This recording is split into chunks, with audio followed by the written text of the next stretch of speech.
forgot to turn on my sharing mode.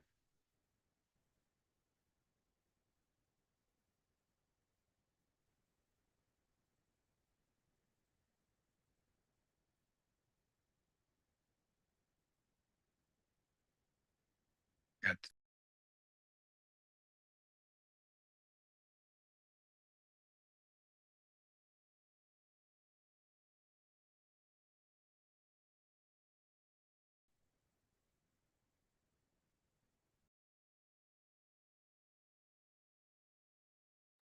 Okay, going live in 1, 2, and 3 with the video.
Hello, everyone. Happy Saturday. My name is Asia. Welcome, welcome. I will be the MC for this webinar today. Um, I am a member of the All African People's Revolutionary Party, also the All African Women's Revolutionary Union, Los Angeles Tennis Union, and the Venceremos Brigade for Cuba. The Haiti Action Committee and the All African People's Revolutionary Party welcome you to the Haiti and the Pan African Revolution webinar towards self determination and independence. We'll be learning lessons from the struggles against imperialism, discussing what obstacles have been faced and how to learn from them and overcome them to better our efforts to construct revolutionary democracy and understand the deeper meaning of self determination. We have some housekeeping rules to go over. We do have interpretations available for French and Spanish. You can access the language channels by clicking the globe at the bottom of the screen. Later in the webinar, we will utilize the question and answer button for questions. So please hold all your questions until we let you know when you can present them.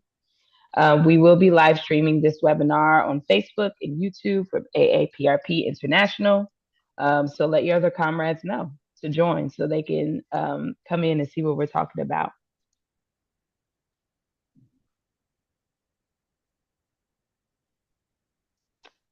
All right, so we're gonna jump right in because we have some panelists who are so excited to share, and I don't want to take up too much time.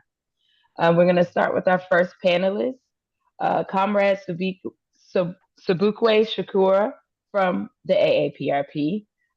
He is a Pan-African revolutionary organizer for the AAPRP. He's also a member of the African Party for the Independence of Guinea-Bissau and Cape Verde, the PAIGC, which is our sister org. He is also a member of the Pan-African Socialist Alliance.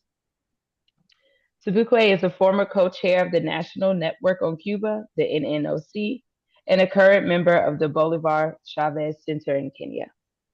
Thank you so much for joining us. I will let you take it away. And if you have anything else you want to add to your bio, feel free. No, that's plenty. And I want to thank you as the host. Also want to thank the Haiti Action Committee and the APRP for putting this on. I want to thank all those who have joined us tonight and for this seminar, and all those who will join later.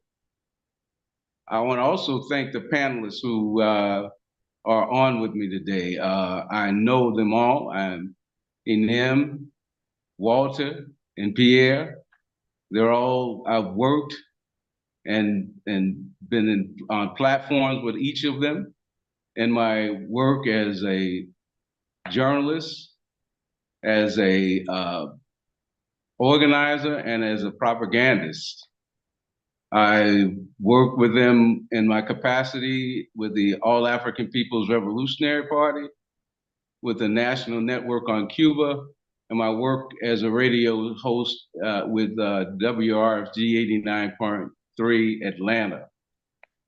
And I want to really kind of start because it's in that vein, this idea of propaganda, of journalism, of getting the word out. Because I don't use that word propagandist as lightly. It's something that's very important in terms of us understanding that media is about shaping narratives. Propaganda includes every form of expression, from radio, television, all forms of media, the educational system, all the things that give us some information. Whether that information is true or false is determined by the ideas and the ideology of those forces that are putting it forward. I wanted to especially talk about tonight and to talk about what and who shapes these narratives and how important it is to shape these narratives. I want to show you a couple slides. It's just two, but I want you to see these two slides. You see this slide? This slide is about us doing a episode of African Stream, a Pan-African podcast. And this was one on Haiti. We were talking about the conditions of Haiti, the conditions and the relationship that Haiti had to Kenya, because Kenya was asked to do and carry the bucket for the US and the core group. They were asked to send policemen to help to so-called quell bandits in Haiti. That was a narrative, of course, that was created by the West, that somehow that they needed to go and quell bandits in Haiti. This is a narrative that was put forth by the United States as an excuse to get back into Haiti. The Haitian masses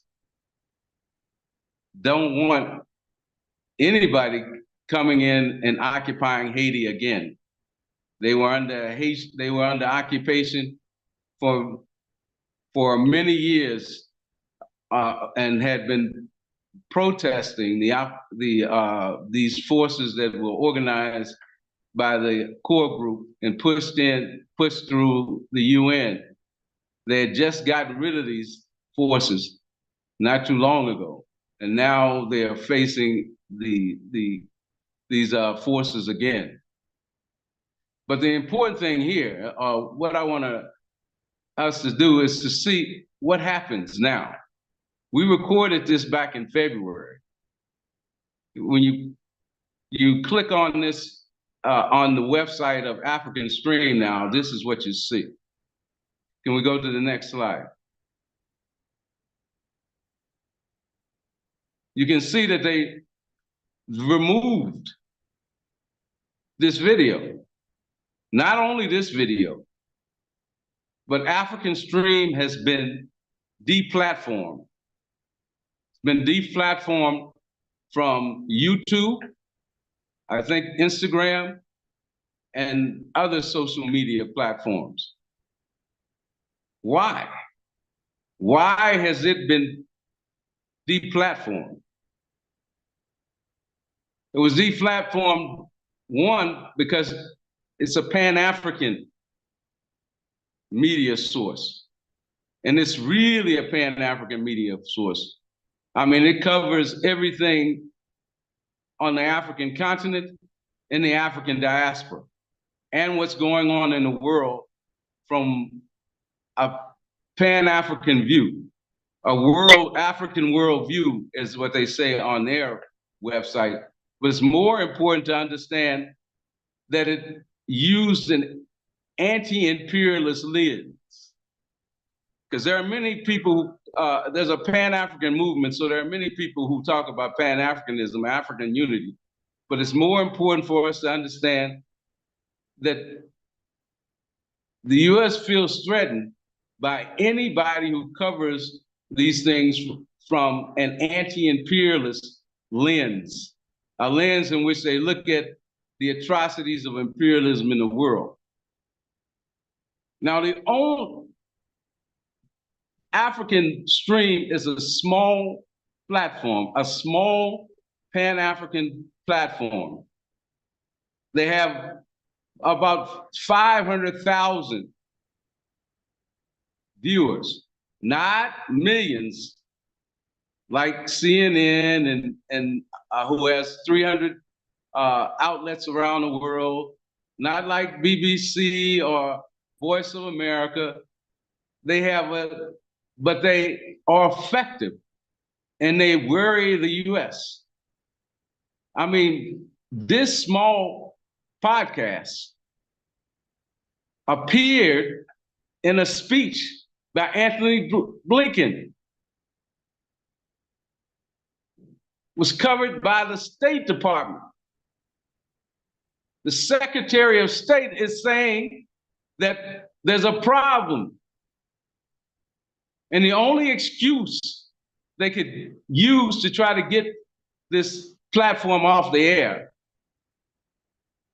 was to say that it's being run by RT, a Russian news agency, that Africans were not smart enough on their own to be able to make these kinds of analysis.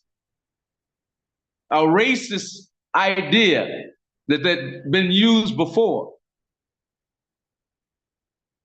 They accused people like Martin Luther King of being communists.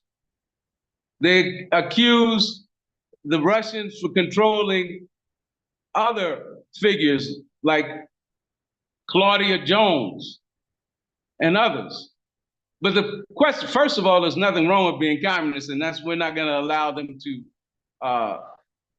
bait us and not and say that we can't be associated with any groups of people that we want to be associated with.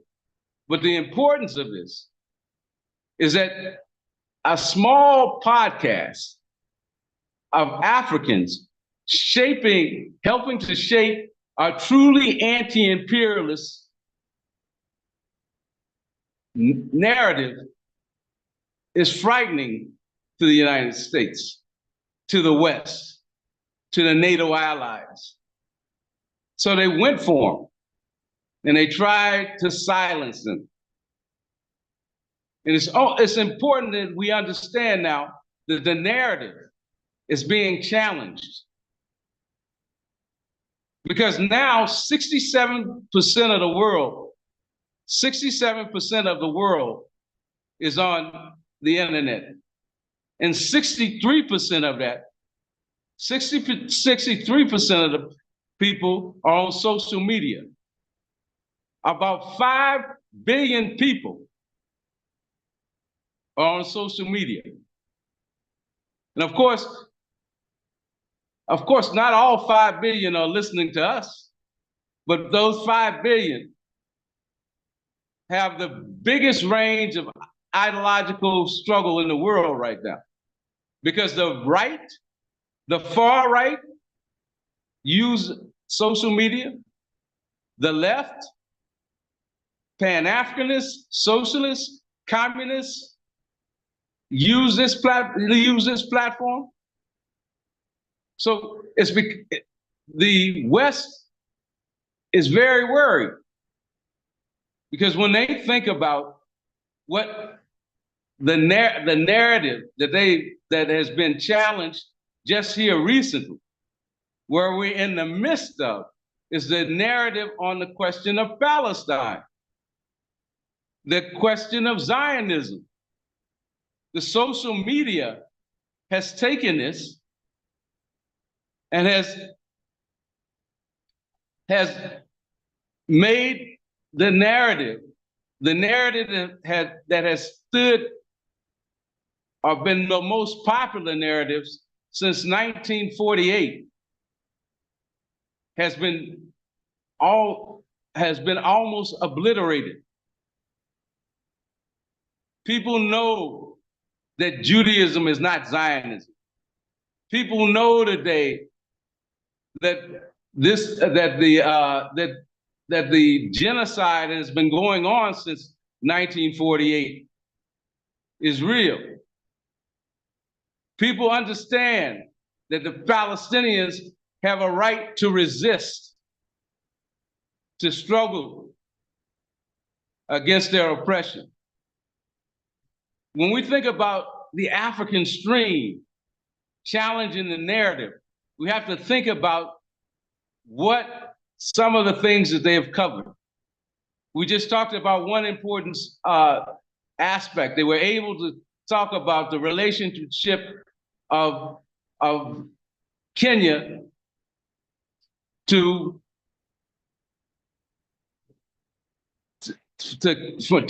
Kenya to Haiti. The fact that the president was willing to really to be imperialism in blackface. He was willing to send police to Haiti against the will of the masses of the Haitian people, against even the Constitution of Kenya. It was challenged in court, but he did it anyway. He agreed to it anyway. So I think it's important to understand that this is what they have been doing, what they've been pushing forward. It's important to understand that they covered the struggle against Ruto's his finance bill. The finance bill that he put before the Kenyan people. A finance bill that was crafted by the World Bank and the IMF, crafted and helped being crafted by the U.S. Embassy here in Kenya. This is what they were covering. They were covering the mass protests against excessive taxation that meant the people of Kenya were being taxed on everything from food and medicine to sanitary pads and napkins for babies, or what you call diapers. So we got to understand that if we don't control the narrative, if we don't change the narrative, then imperialism will continue to shape the ideas of another generation. But we have the tools, we have the weapons now, and we have to organize them as a Pan-African collective. We have to bring ourselves together across from Haiti to Kenya, from South Africa to the Western Hemisphere, Venezuela, everywhere. We have to bring our forces together to make this process more. Okay, I think I'm running out of time here, right? If I'm at time, okay. But I just want to say this is important for us to understand that one of the first victories that a people can have is to control the narrative. They have to control the narrative. We have to defeat the narrative of imperialism to move forward. So I'll stop there. Thank you so much, comrade. Yes, you're exactly right. The U.S. feels threatened by Pan-Africanism. If Pan-Africanism and socialism didn't work, they wouldn't feel threatened, right? And we have to control the narrative and push that education. So thank you. We're going to move right into our next panelist. Our next panelist is the co-founder of the Thomas Sankara Center for African Liberation and Unity, established the Burkina Books Library, a member of the AAPRP and the AAWRU, and is also a wonderful journalist covering developments in the Alliance of the Sahel States of the AES. That's the abbreviation. I would love to introduce you all to Enesmit Richardson.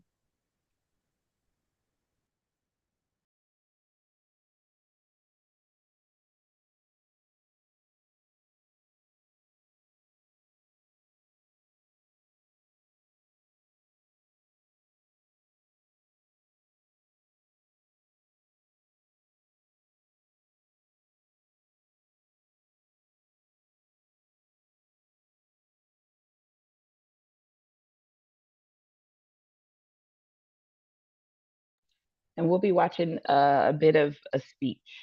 So just a second for technical things. Greetings to you from Ouagadougou, Burkina Faso. My name is Enesmit Richardson, and I am a cadre member of the All African People's Revolutionary Party, AAPRP, as well as the president and co-founder of the Thomas Sankara Center for African Liberation and Unity, based in Burkina Faso, in Ouagadougou, Burkina Faso, where I'm talking to you from.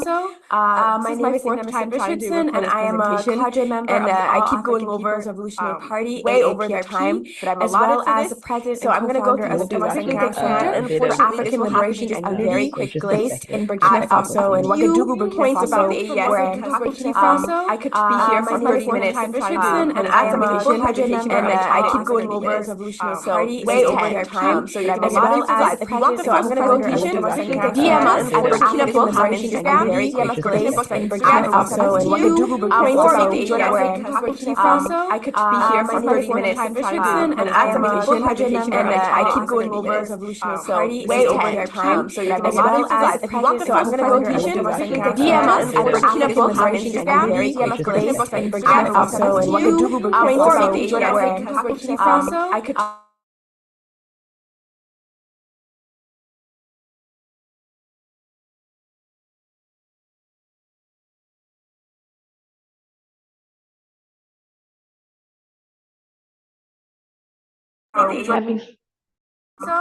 Sorry, comrades, I can't seem to find the problem with this audio. I'll try again. Did it stop, Asia? Yeah, it did.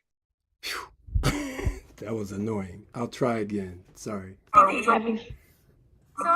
Sorry, comrades, I can't seem to find the problem with this audio. I'll try again. Did it stop, Asia? Yeah, it did.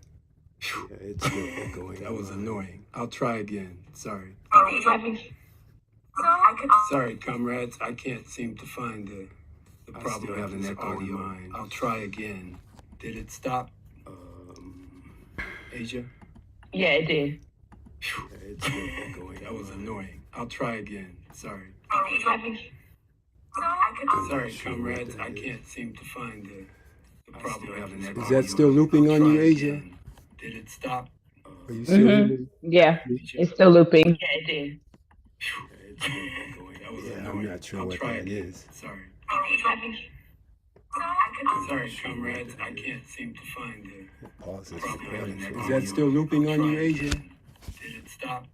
Are you still looping? Yeah, it's still looping. Yeah, it did. Yeah, I'm not sure what that is. Sorry. Yeah. Sorry, comrades. I can't seem to find the pause. Is that still looping on you, Asia? Did it stop? Are you still looping? Yeah, it's still looping. Yeah, it did. Yeah, I'm not sure what that is. Sorry. Oh. Yeah. Sorry, comrades. I can't seem to find the pause. Is that still looping on you, Asia? Did it stop? Are you still looping? Yeah, it's still looping. Yeah, it did.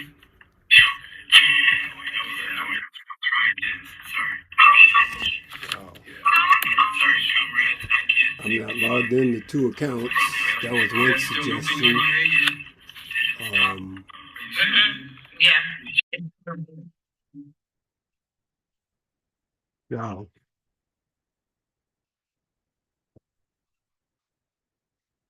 I'm not logged into two accounts. That was one suggestion.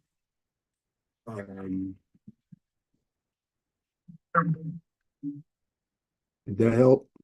No. Ah, I think we got it. Okay, let me try. No more repeat. Yeah. So, better. That was one suggestion. Maybe that was it. Okay, here we go. Did that help? No. I don't know. I think we got it. Okay, let me try. No more repeat. Yeah. Better. That was one suggestion. Maybe that was it. Okay, here we go. Did that help? No. I don't know. I think we got it. Okay, let me try. No more repeat. Yeah. Better. That was one suggestion. Maybe that was it. Okay, here we go. Did that help? No. I don't know. Sorry. I think we got it. Okay, let me try. No more repeat. Yeah. Better. That was one suggestion. Maybe that was it. Okay, here we go. Did that help? No. I don't know. Sorry. I think we got it. Okay. No more repeat. Yeah.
Greetings to you from Ouagadougou, Burkina Faso. My name is Inemisit Richardson, and I am a cadre member of the All African People's Revolutionary Party, AAPRP, as well as the president and co-founder of the Thomas Sankara Center for African Liberation and Unity, based in Burkina Faso, in Ouagadougou, Burkina Faso, where I am talking to you from. This is my fourth time trying to record this presentation, and I am a cadre member of I keep going over People's Revolutionary Party, way over the time, but I'm allotted as well as the president and co-founder of the Thomas Sankara Center for African Liberation and Unity, based in Burkina Faso, in Ouagadougou, Burkina Faso.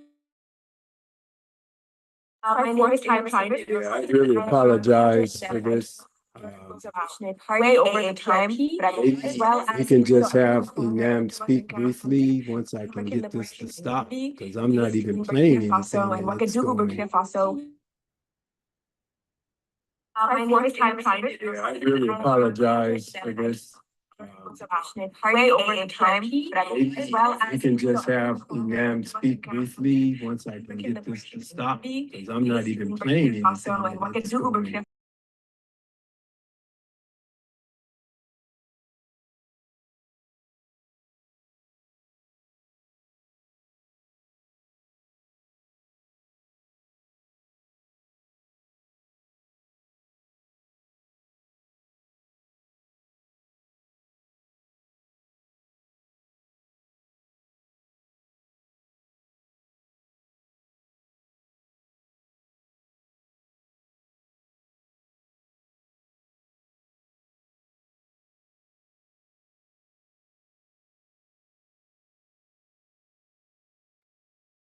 Are you still there, Asia? Yeah. I don't know if it's my mic or what, but It might be interpretation, but should we just go to the next panelist until we figure can do out? I don't know if it's Inam's issue Still or there, Asia? see, Yeah. it seems like it's me, not you. I don't know if it's my mic or what. I'm gonna close my mic, but It might be interpretation, but should we just go to the next panelist until we figure out? I don't know if it's Inam's issue Still or there, Asia? see, Yeah. it seems like Yeah, it's me, let's go for you.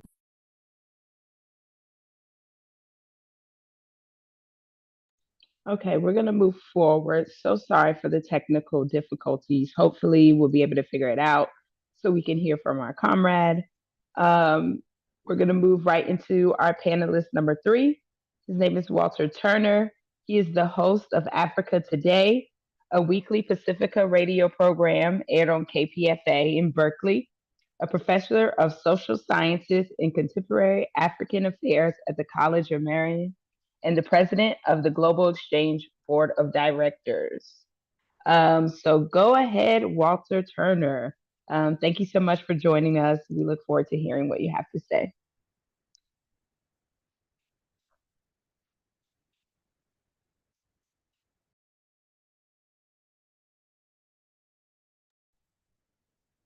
Hopefully everyone is doing well, and thank you for the invite to this particular forum on Haiti and Pan-Africanism.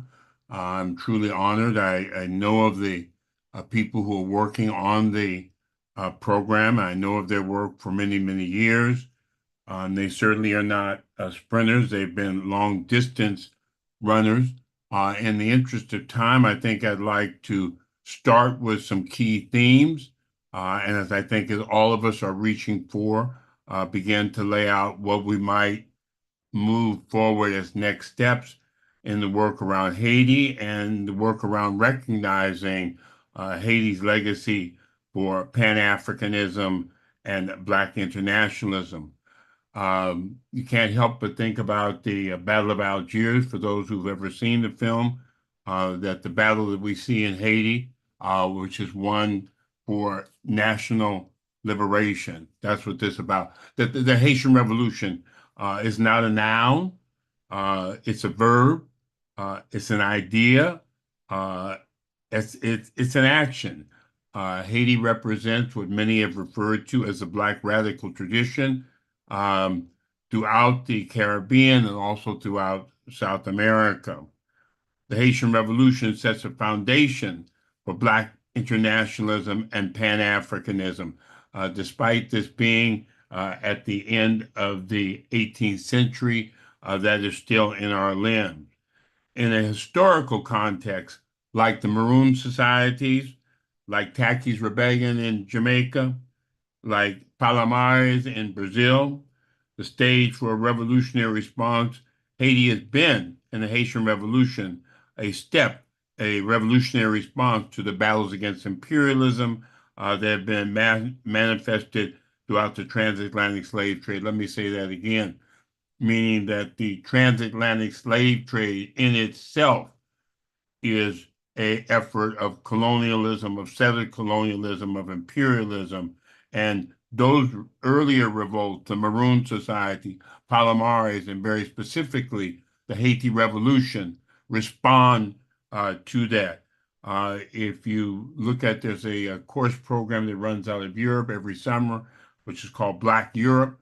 There's not a country in Europe that's somehow not involved, whether it's closing your ship of soldiers, in this whole development of the transatlantic trade and the profits, which many talk about are 3,000 or 4,000% coming from the transatlantic trade. My brothers and sisters, allies, we need to keep in mind that between 90 to 95% of those enslaved Africans were not transported to North America, but they were transported to the Caribbean. In fact, it's maybe 4 to 5% of Africans, enslaved Africans, captured, stolen Africans who were transported to the Caribbean and the South America. Vincent Harding has a great book where he talks about There is a River, when you look at this theme of resistance and Pan-Africanism. And Harding uses the river as a symbolism about radicalism and struggle. And he talks about those people at the top of the river, at the surface of the river, who fought basically to survive, their day-to-day survival, their families, their food, making sure that your children were safe. Those people who found themselves in the middle of the river, those people who through culture, through poetry, through art, through minor acts of what we call revolutionary violence, kept the movement and the spirits going. And then those people who were at the bottom, the Black Panther Party would probably refer to them as a lumpen proletariat, but those people who were willing to revolt and resist in whatever ways possible to be able to continue this war of national liberation. At the time of the Haitian Revolution, 1791 to 1804, most of these countries that we're talking about in South America and the Caribbean had not made any steps towards abolishing slavery, outlawing slavery, etc. I would refer to you at another time to take a look at the way in which historians have painted this period of 1807, 1808, when slavery was a quote unquote abolished by England, quote unquote abolished in 1808 by the United States, and see that really in terms of the United States, that's not the case. Gerald Horne, if you want to take a look at his work very extensively, makes the point that in fact that the American Revolution was about finding a way to maintain slavery and to continue to draw the profits and power from slavery. Countries like Cuba, slavery goes on until the 1880s.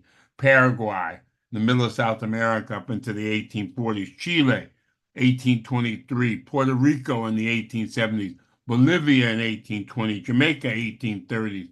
And don't forget, when we talk about Haiti and Pan-Africanism and anti-imperialism, that Haiti is central in the support of Simon Bolivar in the revolutions against Spanish colonialism. Not only is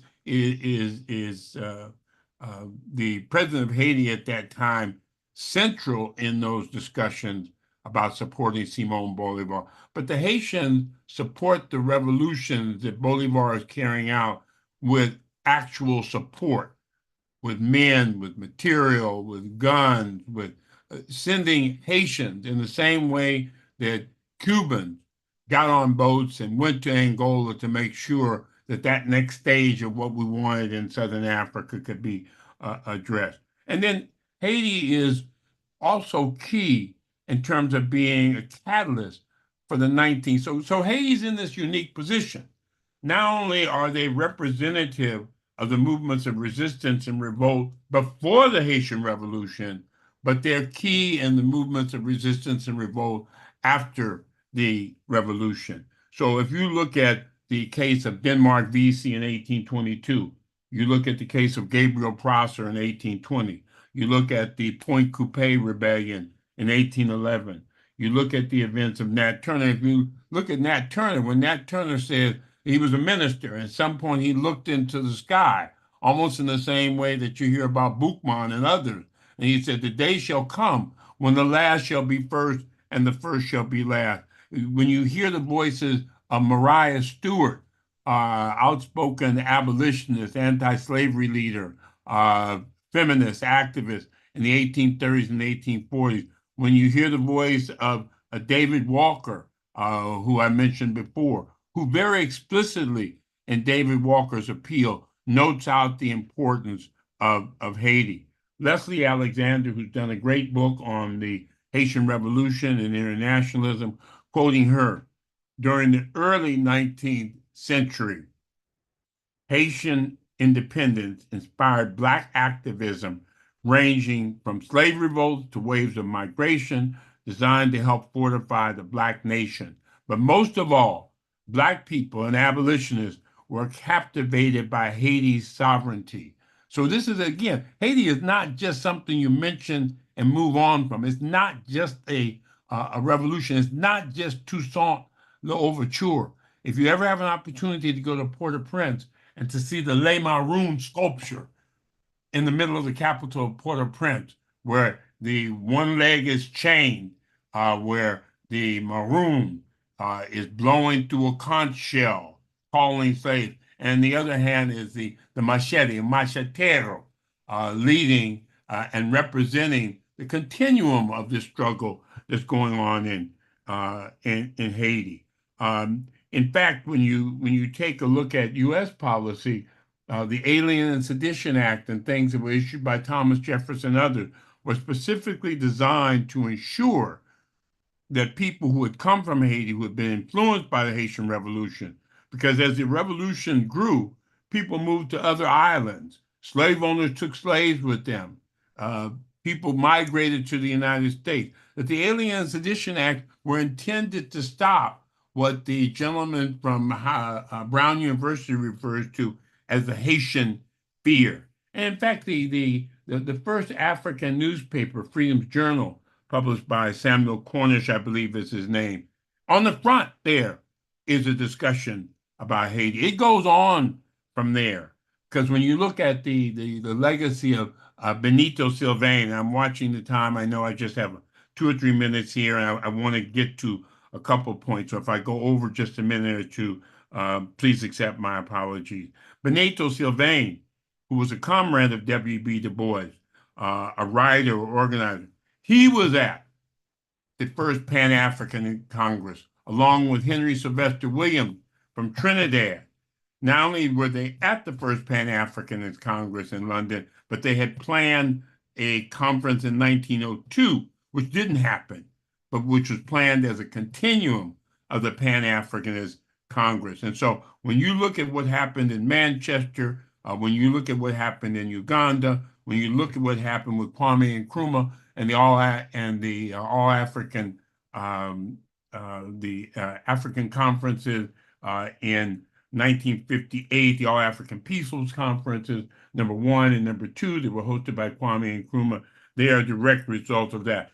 Talk about Pan-Africanism, because Sylvain was also there as a representative of the head of Ethiopia. There was a very interesting speech, which there were some journals that covered, but in the main, it wasn't covered a lot, which was about a meeting last year, 2023, at which Kagame, Paul Kagame of Rwanda, and William Ruto were there. You have to listen to the conversation. You have to listen to what Kagame is talking about. This is the same Kagame who worked to undermine the DRC, to put the DRC in the situation, following up on the job that Mobutu did. This is the same Kagame who gets most of his funds from peacekeeping forces from the United Nations. This is the same Kagame who's got peacekeepers in the South Sudan, and we shouldn't forget about the same Kagame. This is the same Kagame who's also had his troops in Mozambique recently, working with the French to make sure that the interest of the French gas and oil companies are protected. So in that sense, we need to know this. We need to be able to organize around the way in which U.S. policy, French policy, and other countries who are walking in Africa, Turkey, etc., are an extension of U.S. policy, or an extension of this battle that Haitians have had for national liberation, that many other countries around the continent have also had. And they're working. These parties, these governments are working. They're working to undermine what's happening in Sudan. They're working to undermine what's happening in Nigeria. They're working to undermine what's happening in Western Sahara. They're working to undermine the role that Cuba has played, because Cuba, as early as 2000, had proclaimed the Caribbean as a zone of peace. So that battle has been going on. And don't ever forget that this kind of anti-imperialism, this pan-Africanism, very much evidenced in what we see in regards to the attacks that have been made on Cuba. One more minute, and I will finish. We should know, and we should have learned, and hopefully we've learned from the impact of what it means to be an internationalist. Andrew Young knew when he spoke with the Palestinian, El-Haj Malik El-Shabazz, Amilcar Cabral, Fannie Lou Hamer, SNCC, etc. So as activists, there's a few things we need to do to keep Haiti on the table. Number one, we need to share the microphone. Whatever our causes is, we need to make sure that Haiti is included in those discussions. Whether we're talking about Sudan, whether we're talking about Afro-descendants and Colombian, we need to make sure Haiti is brought up in the conversation if we want to be legitimate. We need to ensure that we support the Afro-descendant population struggle throughout the Caribbean, Cuba, Haiti, Puerto Rico, Colombia, Venezuela, etc. And then finally, we need to do everything possible and be clear that we need to support this war, this national war of liberation, which is part of Haiti, because the Haitians, from before the time of the Haitian Revolution, with the Haitian Revolution, and to this point now, have been fighting against imperialism, for pan-Africanism, and to change the Black international world. Thank you. Thank you so much, Walter. And you are exactly correct. We must be internationalists. We have to support the liberation of Haiti. So forward ever and free, and we will free Haiti. We are going to try again to see if we can get our comrade Inimicit Richardson's video to play. So fingers crossed, it's going to work. The CIA is not going to stop us from learning about the Sahel. I'm saying it right now. So let's go ahead and see if it'll work. Greetings to you from Ouagadougou, Burkina Faso. My name is Inimicit Richardson, and I am a cadre member of the All African People's Revolutionary Party, AAPRP, as well as the president and co-founder of the Thomas Sankara Center for African Liberation and Unity, based in Burkina Faso, in Ouagadougou, Burkina Faso, where I am talking to you from. This is my fourth time trying to record this presentation, and I keep going over way over the time, but I'm allotted for this. So I'm going to go through this as quickly as I can. And unfortunately, this will have to be just a very quick glimpse at a few points about the AES, because I could be here for 30 minutes. The full presentation, when I tried it was 30 minutes. So this is 10. So you're going to get a few slides. If you want the full presentation, DM us at Burkina Books on Instagram. DM us Burkina Books on Instagram, and we'll send this to you. Or you can join our Patreon, patreon.com/Burkina Books, to have access to this and a bunch of other AES resources. Let's get into it. So I'm just going to have to give a few points about what the AES is. So the AES is an anti-imperialist confederation formed between the countries of Burkina Faso, Mali, and Niger. All three countries are countries that have had revolutionary coups d'etats that moved to kick out the Western militaries that occupied the Sahel region. The French military continues to occupy Senegal as well as Chad, which are, AES is sandwiched between those two countries on the west and the east. But the countries of Burkina Faso, Mali, and Niger have all kicked out Western military forces. So Mali was the very first African country to do this in the 21st century. Mali kicked out the French military in 2022. Burkina did it the following year, as did Niger. And then Niger also became the very first African country in history to kick out the U.S. Africa Command, AFRICOM. And Niger was actually AFRICOM's base in West Africa. They had two big military bases, Djibouti and Niger. And Niger was the site of the Air Force's biggest construction project in history. The largest U.S. Air Force construction project in history was in Niger. It was the largest drone base, and it's been shut down. AFRICOM has been kicked out, as has the French military. The AES is also a confederation that is working to transform the economic reality and economic conditions of the African people who live in that region. So part of that is through its industrialization projects. So Mali and Burkina Faso are both working to build nuclear power plants, and Mali is also building West Africa's largest solar power field, or solar panel field. The Sahel region is among the worst in the world in terms of access to electricity. I believe Niger and Burkina Faso are tied at 18.5% of the population having access to electricity, according to the World Bank. So that means about 80% of Burkina Faso and Niger do not have access to electricity. I don't mean power cuts. I mean any access to electricity in their homes at all. 80% have zero access. And so, Niger has uranium deposits, some of the biggest uranium deposits in the world. And those uranium deposits are used to develop energy for nuclear energy for the European Union, which is using that as a power supply. So you can see that contradiction. Niger has 80% of its population without electricity, as does Burkina, but Niger is providing the European Union with one of its largest sources of uranium for nuclear power.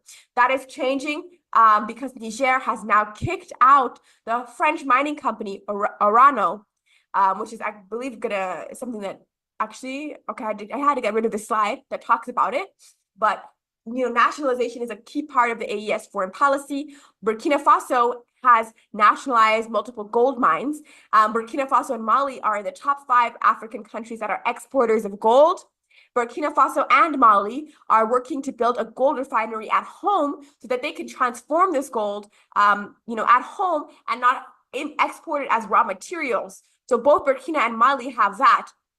So Niger is nationalizing its most important economic sector, uranium. Burkina is nationalizing its most important economic sector, gold. And they're nationalizing other economic sectors as well. Niger nationalized water, Burkina Faso nationalized sugar. These are just a few examples.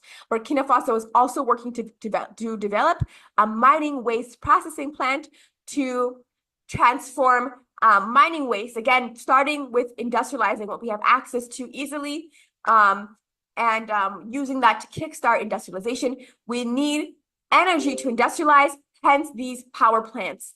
And then one last comment here, I didn't talk about agriculture, but the AES has also been transforming the reality of farmers and agricultural production in the Sahel. I mean, I wish I could show you the videos of the Burkinabe farmers who are crying from joy because of how much their economic reality has transformed, how much their own agricultural practices has transformed through new technology, through greater yields. It's been an amazing process to see also how agriculture has been impacted. But I have very, very little time, so I'm going through this quickly.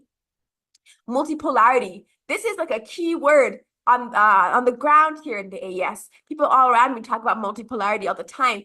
This idea that the world should not be dominated by just one pole or just one, source of power. For the past 400, 500 years, it's been the West. These countries that are now regrouped in NATO that have been running the show for 400, 500 years.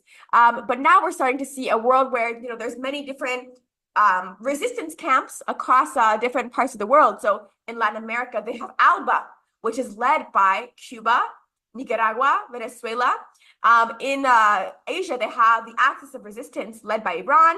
East Asia has, China, the DPRK. Well, now Africa has the Alliance of Sahel States. This is our resistance camp. This is our liberated zone as Africans. We need to defend it. So the AES has a shared foreign policy, and it's foreign policy built around moving away from French and Western neocolonialism. I would have to get rid of this slide for the sake of time, but I would like to mention that the goal of the AES Confederation is to create a federation. A federation is one unified country. It may have some internal states, but it's one country with one governing body, federal body, one citizenship, one passport, etc. So to give you some examples, the United States is a federation of states, Russia is a federation of states, Brazil is a federation of states, Venezuela is a federation of states. They have, internal states that might have some governors, but they're one country, and that's what the AES wants.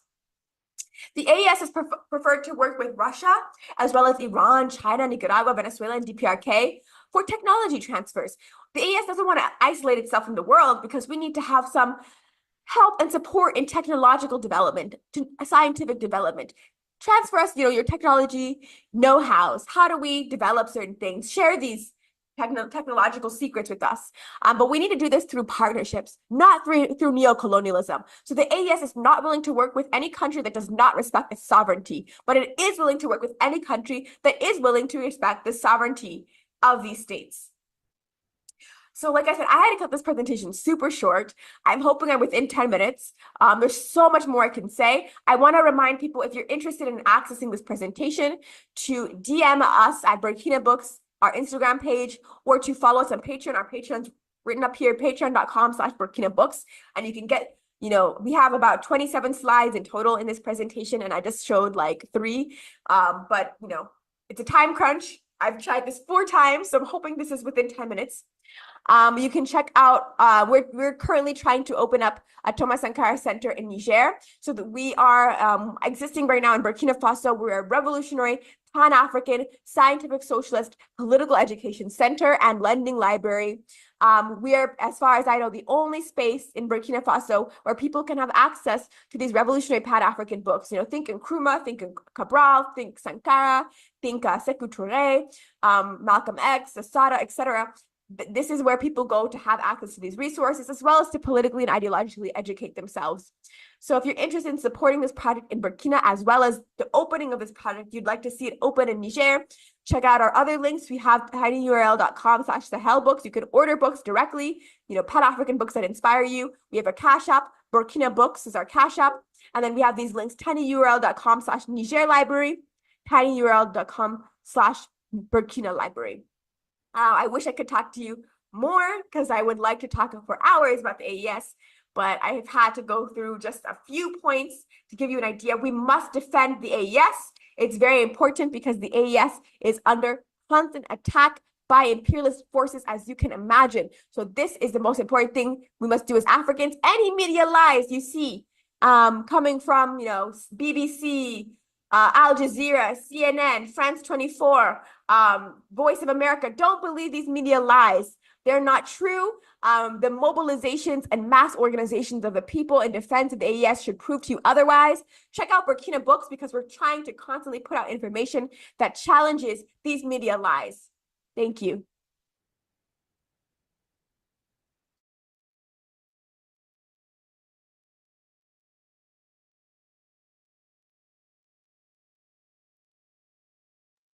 Unmute.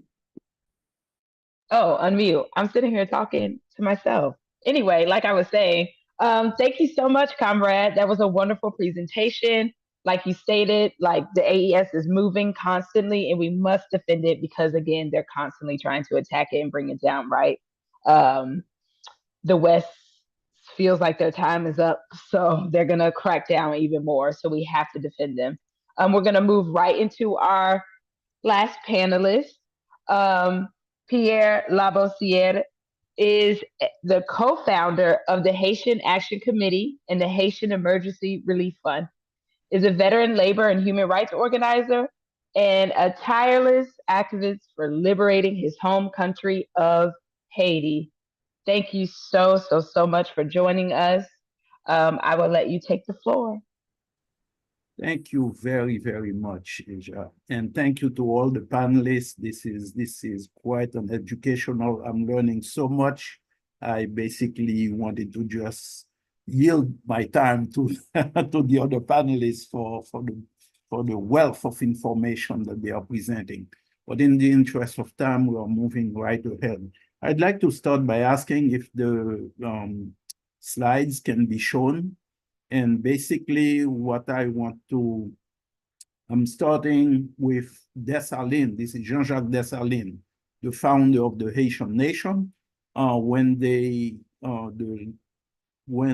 Toussaint Louverture was kidnapped and killed by the French, Dessalines was the one who took over and carried the struggle forward to the independence of Haiti. And the reason why I start with him today is because on October 17th, 1806, he was assassinated. So today is the 19th, and it's a significant. Haitians commemorated his assassination. And this has to do with that was the first coup d'etat against the Haitian nation, the newfound Haitian nation. And it was a coup d'etat by the imperialists and other forces within Haiti that wanted to maintain the neo-colonial status quo with the French. So if we want to move on to the next one, this is, of course, Samora Machel, the late president of Mozambique, I believe. And next to him is the great Maurice Bishop, the late great Maurice Bishop, both of them. Maurice Bishop was the prime minister of Grenada. And today, October 19th, is the anniversary of his assassination. Again, a coup d'etat led by reactionary forces and also at the instigation of the US. This is a very dear friend of ours from Haiti, Ronald Farrow. He passed away. He was one of the leaders of the movement who never accepted the coup d'etat and who tirelessly fought in the resistance for a free Haiti. Ronald Farrow unfortunately passed earlier this year, and we wanted to pay tribute to him. And as you can see, he's dressed in the colors of the Haitian flag as he's leading a demonstration. This is part of the ongoing resistance. So we fight from one generation to the next. Next slide, please. This is a mass movement in Haiti of the people in the streets, again, opposing the coup d'etat that took place on February 29th, 2004 against President Aristide. And people see it as a reimposition of colonial status on Haiti. And people have never stopped demonstrating since the coup d'etat of February 29th, 2004 until the present day. Something you don't get in the newspapers and in the corporate media. Next slide. This is one of the part of the demonstration. This is a woman demonstrator, and the photo you are seeing here is a photo of President Aristide when he was in exile in South Africa. He continued his studies at the University of South Africa and getting his doctorate. So this is him dressed as he's getting his doctoral degree. And Haitians have been so very proud to see that the brother is continuing to study. And we want to thank the people of South Africa, the government of South Africa at the time, for having brought him to South Africa. And that was under Thabo Mbeki, President Mbeki, and for their solidarity. So that's what we need, this closeness, this solidarity of the African family with each other towards self-determination and independence. Next slide, please. And this is a demonstration in San Francisco, and the sister is holding that Lavalas equals democracy. This is a dear sister of ours, good founder, a member of the Global Women's Strike. And she was in the demonstration with us in San Francisco. And this is what we've been doing ever since the coup d'etat. It's been just standing strong against the coup d'etat. Next slide. And this is, again, one of the actions we have taken, we've done, the Haiti Action Committee, the sign says US-UN, stop destroying Haiti, solidarity action, because this is what the US and the UN who have been occupying Haiti ever since the coup d'etat of 2004. They've been systematically destroying the nation of Haiti. And this is a sign of a freeway that we've put up, and we got a lot of people honking their horns. So there are many people who are aware of what's going on. So that's what we have to continue doing. Use whatever means necessary to spread the word, social media, Africa Stream, everywhere, get the word out. Walter Turner has been doing fantastic work with Africa Today. I urge people to listen to it on Mondays. Also Flashpoints with Dennis Bernstein, and also Hard Knock Radio and several others. We also have Margaret Prescott, Sojourner Truth Show on KPFK in Los Angeles, been doing tremendous work. I have to mention also that Margaret Prescott has a fantastic coverage on RT News, and it's called Special Report, Massacres in Haiti. You can just Google Margaret Prescott Special Report, Massacres in Haiti, or just Margaret Prescott Massacres in Haiti, and you'll get a video that tells you about the nature of the so-called gangs and what's going on in Haiti. These are not gangs, these are paramilitary death squads. Next slide, please.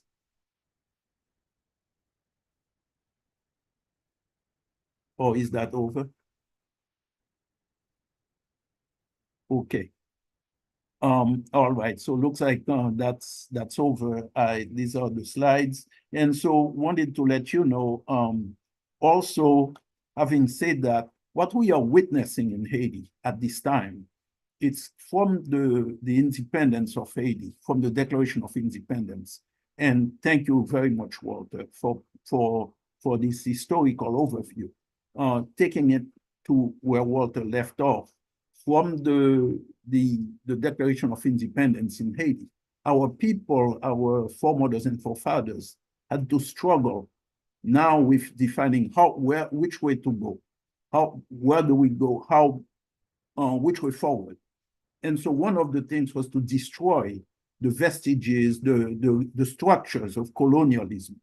And that was, I mentioned Dessalines, the first coup d'etat in 1806, October 17, 1806. And let me slow down because people are translating. I forgot that people are translating. So what it was one of the structures of colonialism was the question of land. And the nation, the majority population, was determined. Number one, the Haitian state under Dessalines nationalized. They didn't have that term back in those days, but that's what it was. And I stole that term from one of the reporters of Radio Timoun in Haiti, which is a radio station out of the Aristide Foundation for Democracy, where a young man used that term, and he said that's what was taking place after independence.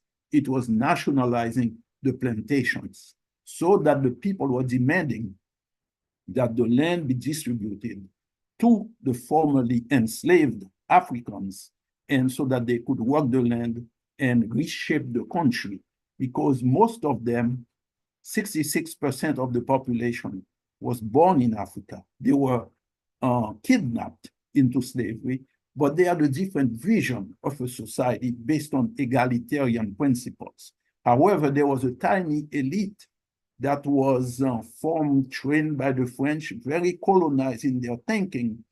And so they wanted to maintain the structures of colonialism. That is, keep the independence, be independent, true in name, but continuing in a war with the French, so that, and then maintain the majority of the Africans to work for them for nothing. So basically to continue the old system of slavery. And the people rebelled against that. And Dessalines was one of the proponents of that movement. And that's why there was a coup d'etat. No different than what we are seeing today. No different than when Brother Thomas Sankara wanted to lead Burkina Faso away from the traditional, what you call it, neo-colonialist arrangement with Europe. And so they found traitors within the nation, people who believe in maintaining the old colonial structures, to kill the brother, to assassinate him. and maintain these colonial. So it's a good thing that Brother Ibrahim Traoré, now as the head of state, is changing that, and this is fantastic. So what we are seeing, the Haitian people throughout the 19th century, even though the French, after the assassination of Dessalines, they systematically had neo-colonial regimes who were there to maintain the structure. And it was through one of those neo-colonial regimes that the French were able to force that regime was forced to accept the terms of the French demanding that Haiti pay reparations to the former slave owners, quote unquote, to use that term. And so the people didn't want it, didn't like it, but however, faced with the guns of the French and with a regime that was that capitulated under force of arms, nevertheless, but still capitulated when the people wanted to fight for their rights. And so what we had is 150 years of Haiti paying money in reparations to the former French slave owners who should have been repaying our people for the crimes of slavery and for and for working them to death. So what we are saying today, to bring it to the present, when many of you love to go to France, many people love to go there and visit the Eiffel Tower. Someone just did a very nice, some serious research about the Eiffel Tower. It was the money of the Haitian people, those payments in reparations to the former French slave owners that built the Eiffel Tower, according to this latest research. And this is one of the reasons why they don't want to see ethnic studies, Black studies and various ethnic studies, because our people are able to dig into the file, into the recordings, into the archives, and bring out the truth about what's going on. So to bring it to today, when President Aristide in 2003, on the anniversary of the death of Toussaint Louverture, which I call an assassination and many people call an assassination, because when you starve a man to death and you put that person in conditions where they are facing the cold and not providing them with any sustenance and starving them, then that's an assassination. And so President Aristide demanded that the French repay us this money, which at the time was estimated at $21.7 billion. And today it's more like, according to a number of experts, economists and what have you, in an expose by the New York Times in 2022, the amount is closer to $115 billion that the French owe us if they were to restore the reparations money that they extorted from us. Now, that's one part of the bill. President Aristide also said there is also reparations. The first part of the bill is restitution, to restore the money that they took from us. This is a known amount. But the second part is reparations for the crime of slavery, the kidnapping, all of the atrocities that our foremothers and forefathers suffered. And so this is restitution which has yet to be calculated. So bringing it to today, what we are saying is that the US, ever since 1915, invaded Haiti, and the US has been took over the same way they did in Vietnam after Dien Bien Phu, when the Vietnamese destroyed the French army. The US went into Vietnam and took over from the French and try to restore colonial regime. Same thing happened in Haiti in 1915. The US stepped in and has since been dominating Haiti. And so what's been going on is that they created the dictators, and the most infamous of them was Papa Doc Duvalier and his son, Baby Doc Duvalier. And they maintained a system that was a system of dictatorial rule that forced Haitians, number one, ever since 1915, after the invasion of Haiti, the repression was so brutal against the Haitian population that was saying no, that was standing up because the US was taking over their lands and kicking the peasants out. That was the first wave of Haitians fleeing Haiti, going to the Dominican Republic, going to Cuba at the time. And so later on, with the brutal dictatorship of Papa Doc, more Haitians were fleeing Haiti as well. And we've seen that when the people's movement finally succeeded in overthrowing Duvalier, many Haitians and the elected President Jean-Bertrand Aristide, after a long struggle to have democratic elections in Haiti, many people were killed during that period. And President Aristide came into office with Famille Lavalas, the political organization. Then they started transforming Haiti. It was a people's government transforming Haiti. And so people were coming back to rebuild Haiti. And so the second time President Aristide came to office, again, the people drafted him to run again the second time, and he was elected massively, overwhelmingly. The US again orchestrated another coup d'etat to force him out. But during that time, more schools were being built. Monies were being invested in people, according to the program of Famille Lavalas, investing in people, investir dans l'humain, meaning building schools, building hospitals, building sources of clean drinking water, investing in agriculture, undoing the damage of the destruction of the Haitian agricultural system that the US and the IMF and the World Bank has systematically invested in destroying our food sovereignty so we could become a consumer nation, just buying things from them. And it was underdeveloping the country. Also making Haiti a place where sweatshops would dominate it, where our people were getting not a livable wage, I would say starvation wages in order to produce cheap goods. But the savings of the production of those goods was not being passed on to the consumers in the US or Europe or Canada. It was exploitation. Those people in those countries were not benefiting from that, but the Haitians were being starved and producing just like the old slavery system. So then the movement, the Lavalas movement, challenged that and doubled the minimum wage. And that was another quote unquote sin which was behind the coup d'etat against President Aristide. And so I know time is short, but I have to conclude with that. What we are seeing now, I want to express, let people know that what we are seeing debunk the media nonsense about gangs in Haiti. Don't repeat that term, gangs. These are paramilitary death squads. They are financed by the little minority in Haiti that works collaboratively with the US, France, Canada, the other imperialist states that have been maintaining the occupation of Haiti ever since February 29, 2004. It's a consortium of these countries. There are 9 entities altogether.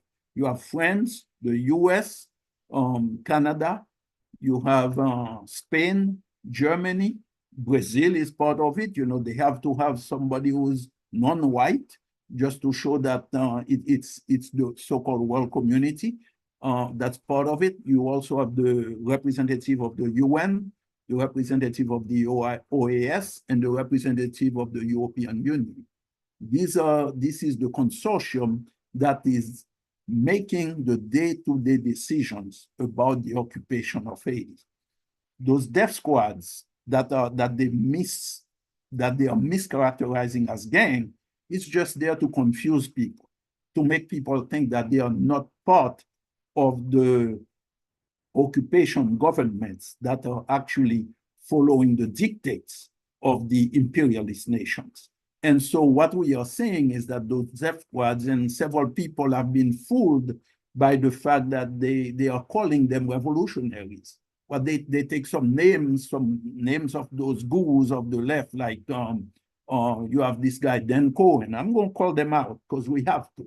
You have this other guy, Kim Ives, another one who's claiming that these are revolutionaries. You have, there is another person there who just put out and is pretty much highly respected in the left, and claiming that these people are revolutionaries. But the Haitian people are saying, no, how can you be a revolutionary when you are gang raping women, when you are burning people out of their homes, when you are preventing people from demonstrating? Ever since those death squads have been in operation, they've been attacking communities that have been standing very strong against the coup d'etat that took place, people who have been demanding their rights when the country, when their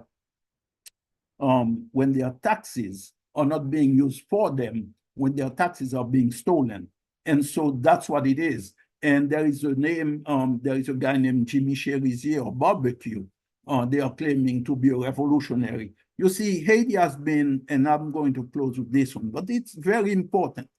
These people are well-trained agents, beginning with a guy named Guy Philippe.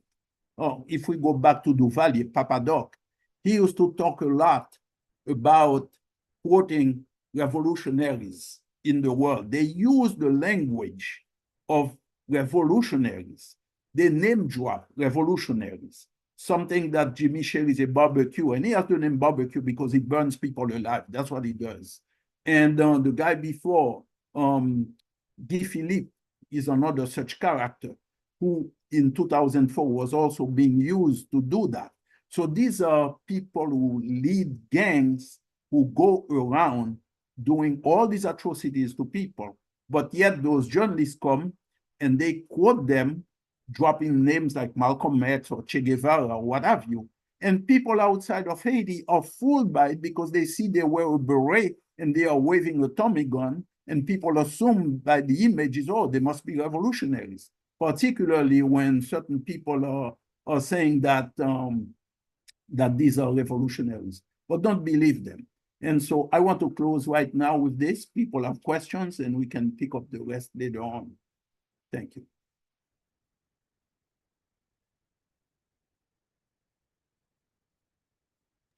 Thank you so much, Pierre.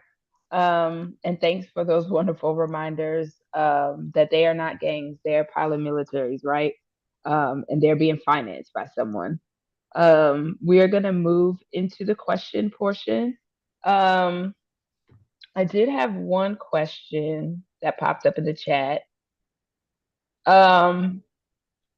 It's two, kind of. It's like two in one.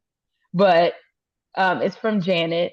Janet would like to know, would the panelists comment on the MSM propaganda and lack of coverage of the FBI indictment of the Oruro 3 and the attempt by the U.S. to silence their voices in their work? The second question is, would the panelists also comment on the distinction between pan-Africanism and African internationalism?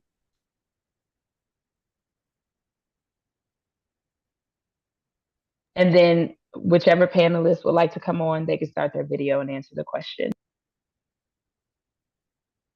No, I'd like to say briefly, I'll take the first part of that question, and people should be informed on the attacks on the Uhuru 3 and the African People's Socialist Party.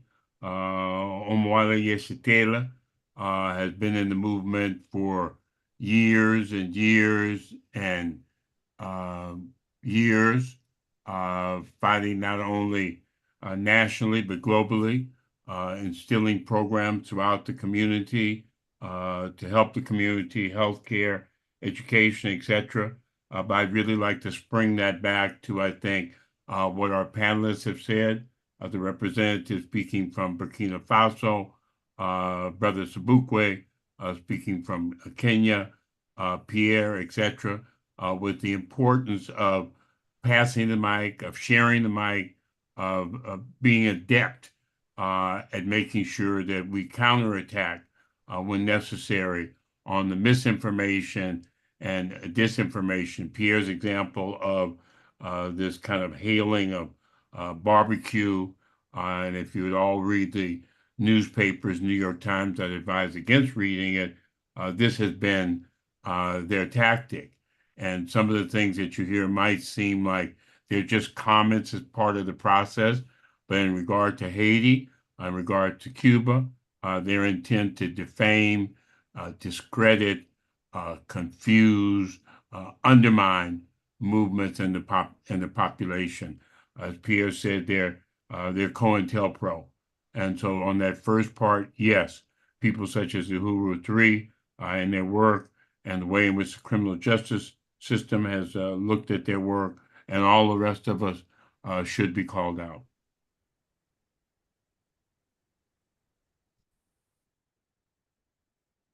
If I can, I'd like to take the second part of that question. Feel free. Okay. Yeah, I think that one, Pan-Africanism is an objective, and an objective that comes out of resistance of African people around the world, seeing their struggle as one, as an objective that comes out of us seeing, being, especially in the diaspora, those who had been taken from the continent and really needed to be able to see and pull the notion of African unity, and having some understanding that we came from Africa, and the only place that we could really be free is when Africa, in Africa, and when Africa was free. So I think the question is, is that objectives in a revolutionary sense are also defined by ideologies. When we, as in the All African People's Revolutionary Party, talk about Pan-Africanism, we talk about the total unification and liberation of Africa under scientific socialism. So when we talk about our ideologies is based on the work of Nkrumah, Sekou Touré, and Cabral. So they were understood, all knew and understood internationalism.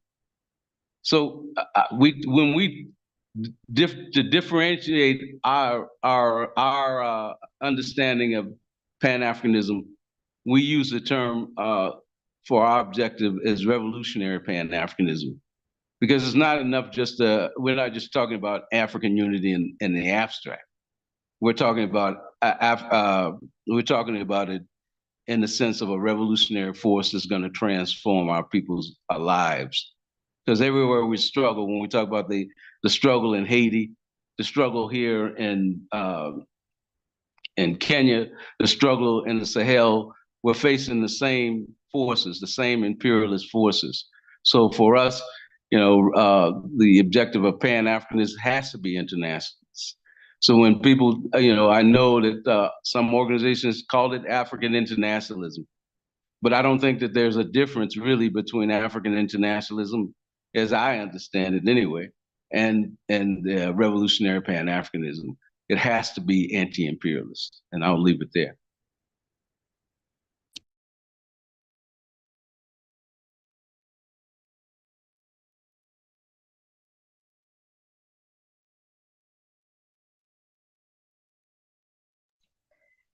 If any other panelists don't have anything else to add, I will move on to the next question. The next question says, the president of the Dominican Republic announced last week that he will be deporting Haitians from the DR, and they have been terrorizing Haitians in the DR. What should we do as revolutionary Pan-Africanists for the Haitians in the Dominican Republic?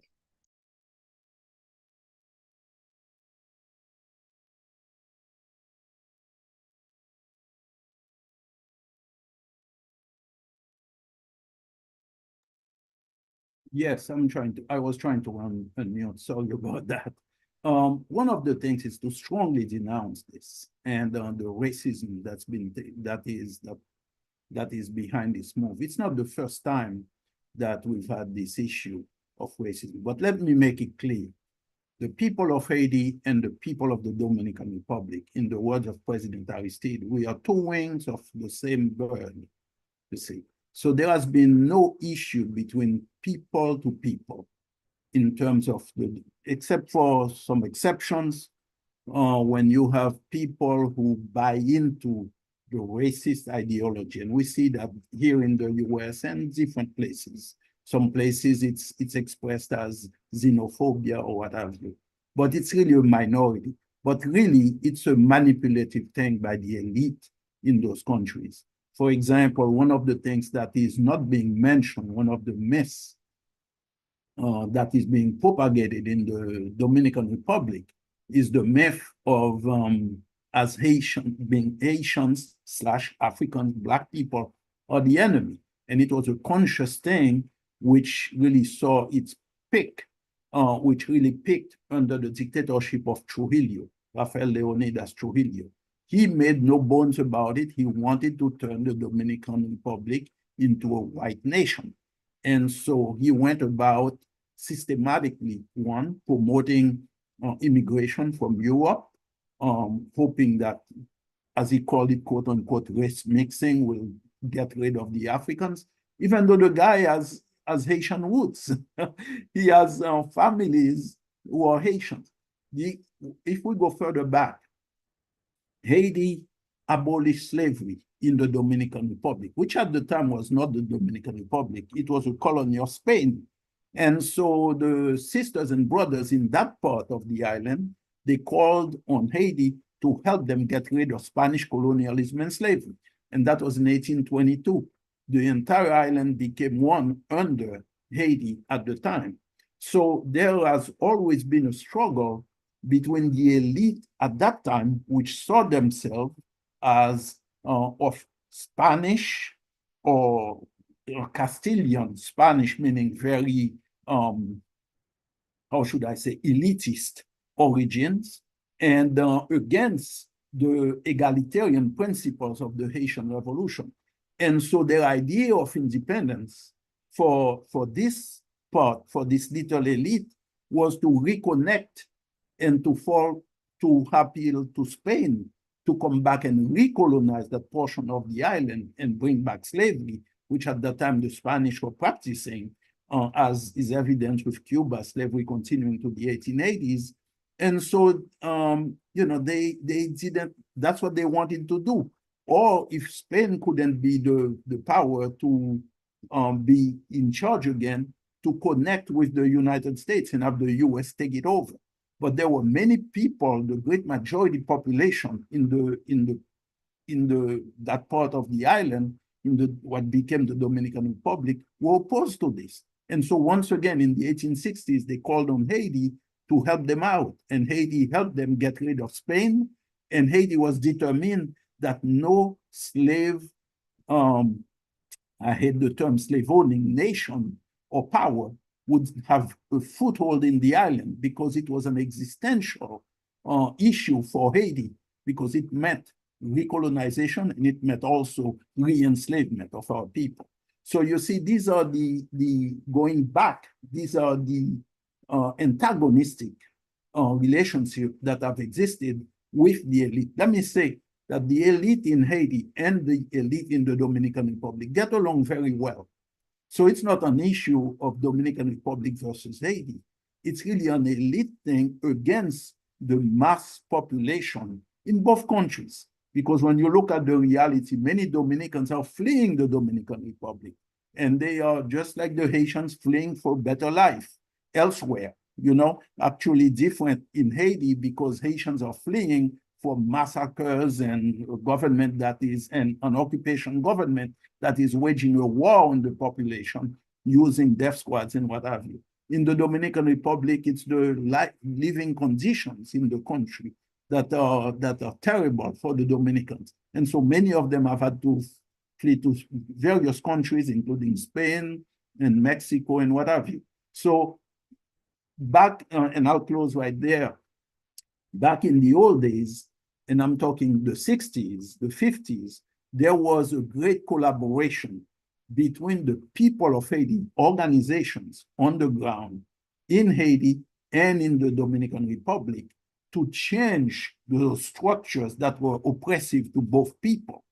And so since, I would say in the past, maybe 10 years, maybe more, there has been a setback in this, and we have seen less and less of the manifestation of this collaboration between the grassroots organizations that should be leading a struggle. Somehow there has been a capitulation, and maybe I'm using a term that's too strong, but from my vantage point, in the 70s, what's taking place today would not have been allowed to take place in the Dominican Republic by the people of the Dominican Republic. So it shows that a lot of work needs to be done so that the people of the DR can reorganize, and through their organizations, they can mount a very organized struggle against this oppressive, racist minority that has taken control over of the Dominican Republic and is waging war on both people, both sides of the island. And the thing for people internationally is to denounce what's going on there, is not to coddle it and to call it what it is. Same way people are denouncing the MAGA, you know, the Trump administration. I mean, the Trump, you know, whatever, the administration then, but their movement right now, their racist movement. Same way people are denouncing the Zionists, who are inflicting so much misery and genocide against the people in Gaza, or the Palestinian people in general. And it's this kind of philosophy or idea or ideology of racism, white supremacy. This is what is being exercised against the people of Haiti as we see it. And also dark-skinned Dominicans are also suffering a lot from this. So I'll close right there.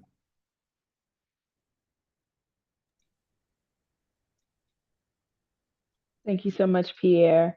You did mention Palestine and Haiti. The next question does ask, what is the connection between Haiti, Africa, and Palestine? So again, panelists, any panelists can answer. Just make sure you cut on your video if you're answering.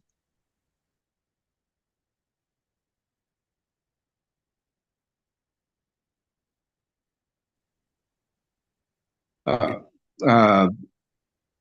don't know if is it okay? Should I? Pierre, are you going first? Yeah. You can go ahead, and I'll add one more thing. I don't want to monopolize the time. Go ahead. No. Yeah, I just wanted to, because I think, you know, some people think that the struggle in Palestine, which is more accurately a struggle against Zionism. Zionism is an ideology. It's an imperialist ideology. It comes, you know, it's the same thing as Manifest Destiny that took place in the U.S. that inflated imperialism, settler colonialism with Christianity, saying that the Europeans had to come and take power and teach the indigenous people how to live. But I think what we as Africans are not clear on is that Zionism, even economically, got its money from the colonization of Africa, the colonization of our resources. Cecil Rhodes, the one who was the settler colony of Rhodesia was named after, was a Zionist who was giving the money he was stealing out of Africa, the gold, the diamonds that he was stealing from what is now known as Zimbabwe, was funding the early Zionist movement, even before they were a state. So this is the connection with Africa. And if you want to know anything about the Caribbean and Central and South America, the Zionist forces train terrorists in the struggles in Nicaragua and in Guatemala. So in the Americas, the Zionists have also terrorized our people, because, you know, in every one of those states, Africans and indigenous people are being tortured. So when we talk about the connection, Zionism is just like understanding that NATO as a force of imperialism operates on a global level. It's an enemy of all oppressed people. So Zionism is just a part of it. It has an alliance with it. And when we look at even people like here in Kenya, Zionism supports the face of people, people like the Kenya Kwanzaa forces that are in power here in Kenya. Ruto can't say a word against Zionism. When he came and denounced the people in Palestine's right to resist. So I think we have to be clear that Zionism is not just an enemy of Palestinian people. It's an enemy of Africa. It's an enemy of Africans in the Americas, the peoples in the Americas. Is an enemy of all oppressed people. It is part of this machine that keeps us oppressed, even in Haiti. So I think it's clear that Zionism is our enemy. Yeah, I'll stop there. Thank you very much. What I wanted to add to this is that there have been so many things that have been connected with Zionism in Haiti. For example, a lot of the weapons that were provided by the Duvaliers, François Duvalier and baby dog Duvalier, his son, Jean-Claude Duvalier, came from Israel. Like one of the weapons of choice that were furnished to the Tonton Macoutes. By the way, the Tonton Macoutes were Duvaliers created militia and a precursor, one of the forerunners of the so-called gangs in Haiti. That was the model. They were trained by U.S. Special Military Mission to Haiti, which many people don't know about. There is an article that a piece by Leslie Coburn that talks about that. And so Uzi, submachine gun, was their favorite weapons of choice. And also one of the former prime ministers of Haiti, Laurent Lamotte, who was sanctioned recently by the US and also by, I believe, the UN and Canada, where they named him and put him under sanction for not only bringing for corruption in Haiti and also connection with gang activity, I believe. So we have to double check that. But also he bought a lot of Galil guns in Haiti. Those are Israeli weapons. I believe that was in 2012 or 2013. 2013, I think, when he was prime minister. And those guns were Haiti's under gun weapon embargo to bring in weapons to Haiti. But somehow he got it from Israel through Canada, and they came in to Haiti. And those Galils ended up in the hands of so-called gangs, death squads, who named the organization Gang Galil. You see, so that establishes the connections between these associations of killers and terror organizations and the special relationship with Israel and the Zionists. So there are multiple examples, but also there are examples of cooperation between our people, between the Palestinian people and the Haitian people. I will also mention the Ismaili brothers. The Ismaili brothers are Palestinian, Georgian and Antoine. They were two brothers, Palestinian Haitian, who joined the people's movement in Haiti and were leaders of the Lavalas movement. And they were both assassinated, one in 1993, the other one in 1994. And they were, I believe those are the dates, or maybe within the same year, a few months apart from each other, because of their positions in support of the legitimate demands of the Haitian people for democratic rights and for the right to live, in dignity. They were assassinated by the neo-colonial Haitian state that was being supported by Israel. So you see, and I'll stop there, in the interest of time. Thank you. We have a couple more questions. We may not get them all, but we do have some specific questions for our comrade Inimicit. Um, they're kind of, I'm going to go through both because they kind of relate to the same thing. The first one is asking, can you talk about the popular movements on the ground in Burkina Faso that have helped make possible the incredible anti-imperialist transformation that's underway? And then, are there currently movements towards any collaboration between Haiti and the People's Republic of Burkina Faso? Okay, those are both great questions. I hope you can hear me okay. So, I mean, first of all, I want to just really quickly touch on a couple comments I left about how similar the context is between Haiti and the Sahel as a whole. Hopefully you can hear me. Can you hear me? Yeah, okay, good. Haiti and the Sahel are really targeted in a very similar way. In Haiti, the Western media uses this term gangs to talk about the paramilitary death squads. In the Sahel, the Western media uses the term terrorists to talk about the paramilitary death squads. But we see that actually it seems like they're tied to a very similar international imperialist system, or the same actually international imperialist system. I used to make a comparison between the so-called, the terrorists, the death squads here in the Sahel, and the Contras who attacked Nicaragua in the 1980s. And I think that there is a similarity there in the sense that the Sandinistas were this revolutionary government in power, like we see in the Sahel, and then they were attacked by these death squads that had, direct funding and support from the United States.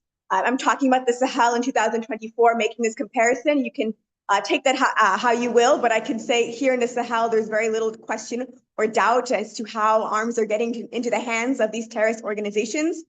But one difference that somebody once pointed out to me that applies to Haiti too, and is tied to this 2024 context, is that much more now compared to that particular context of Central America in the 1980s, these so-called gangs or terrorists are used as a pretext to justify Western military invasion. And then we have this cycle of ongoing, intervention, invasion, and then, the terrorist arms are getting stronger and, being forced. And I think the Sahel is really has embarked on a path to put an end to that cycle. And that's something I could talk about for a long time, but that's not exactly the question that was asked. I did want to put that out there because I think it's just really important that we see that the gangs, quote unquote, in Haiti and the terrorists, quote unquote, in the Sahel, these are the two equivalents in different parts of the world, different contexts, but more or less the same thing with the same sort of pretext behind them. Now, the question is, how are regular citizens and civilians organizing to defend Burkina Faso and defend the Sahel? So right now, it's about 7:45 p.m. here. And so in about 2 hours or so, the Citizens Night Watch is going to start flocking out into the streets. They exist on every single roundabout in every single neighborhood here in Ouagadougou, and they exist in thousands of villages.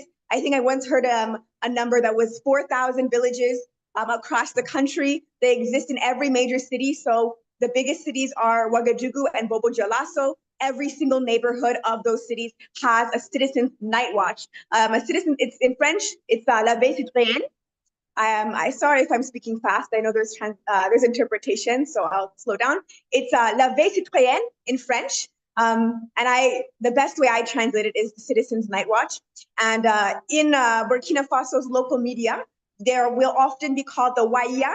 Waya is in the local language means like come and go out, because they are responsible for organizing the rallies and demonstrations in defense of Ibrahim Traoré, in defense of the AES. And so their slogan is Waya, come and go out.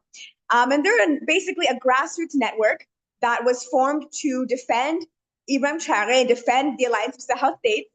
There's various organizations that are part of the Waya or the Citizens Night Watch, but they have this shared sort of network that coordinates between them and has helped to basically regroup all of these various organizations together. I think it's, for something that really is grassroots in origin, it's very well organized. There's still things that need to be, I think, perfected in its organization, but they've been very successful in, like I said, organizing the masses to the point where, you see them everywhere in this country. And everywhere in Ouagadougou, like I said, like in 2 hours, I'm going to see them, out in the streets. And recently at the Thomas Sankara Center, we had our 3rd year anniversary. We organized a panel. The theme of our panel was connecting the committees for the defense of the revolution, which were the basic unit of the revolution in Burkina Faso during Thomas Sankara's time. These committees for the defense of the revolution, or CDRs, that was how, though that served as the eyes and the ears of the Burkinabe revolution under Sankara. They're still alive. This is the 1980s. So we're talking about, our elders who are here with us in the ground in Burkina. So we basically put them on a panel with this new generation of Waya, of Citizens Night Watch, so that they can exchange ideas and really learn from that Sankara past experience. And this is something that at the Thomas Sankara Center, we're trying harder. We're trying to create a stronger connection between the two. You might be surprised, to be honest, it's not as strong as maybe we would hope it would be. I think because of the long period of counter-revolution, 27 years under Blaise Compaoré, the committees for the defense of the revolution of the 80s didn't necessarily stay like organized. Their organization was disintegrated with the fall of the revolution. So we're trying to figure out how we can kind of push towards some level of organization with these elders who are around, so that way they can really transfer that information to the people who are involved in this current Citizens Night Watch that exists. And another way that citizens are organized is through the VDPs, the Volunteers for the Defense of the Homeland. In French, it's Volontaires pour la Défense de la Patrie, so that's the VDP. And this is basically a civilian turned combatant sort of militia, where people who are not part of the military officially can sign up to fight against these death squads, and they do now receive military training.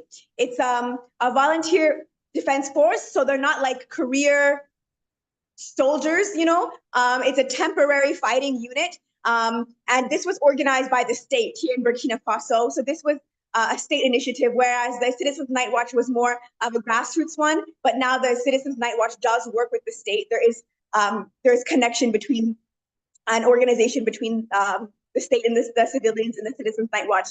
But the VDPs, I mean, there's so many people who want to sign up to potentially put their life on the line to defend the homeland, that Ibrahim Traoré has basically had to say that, we have too many people signing up. And, perhaps if you have skills in other areas, we need to have people who maybe are involved in agriculture focus on that. Students, stay in school instead of trying to be VDPs. But that's just to show how dedicated people are in terms of wanting to join this force. And I can say, within the Thomas Sankara Center, we have a work study circle, an APRP work study circle, and we've had experiences where we've gone through orientations with processes with people and, gone through the process of recruiting people, and then they just disappear for a long time, and we're like, what's going on? And a few months later, we check in, and it's like, oh, they were on the front lines.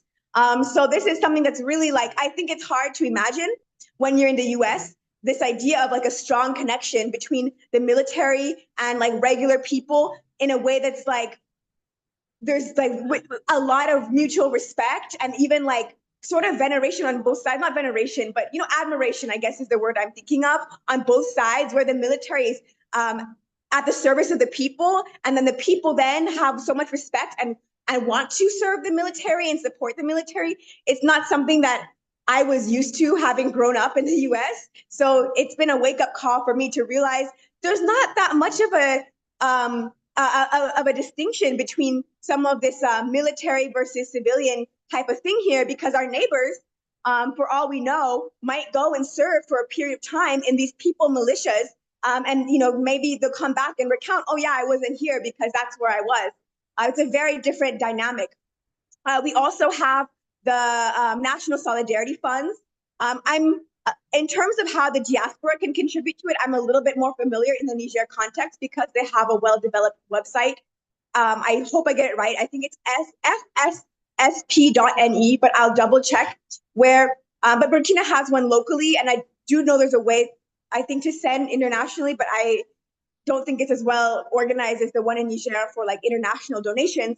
But I want to talk about that as well because, you know, this is an initiative. It was particularly in Niger's context, it was started by the grassroots.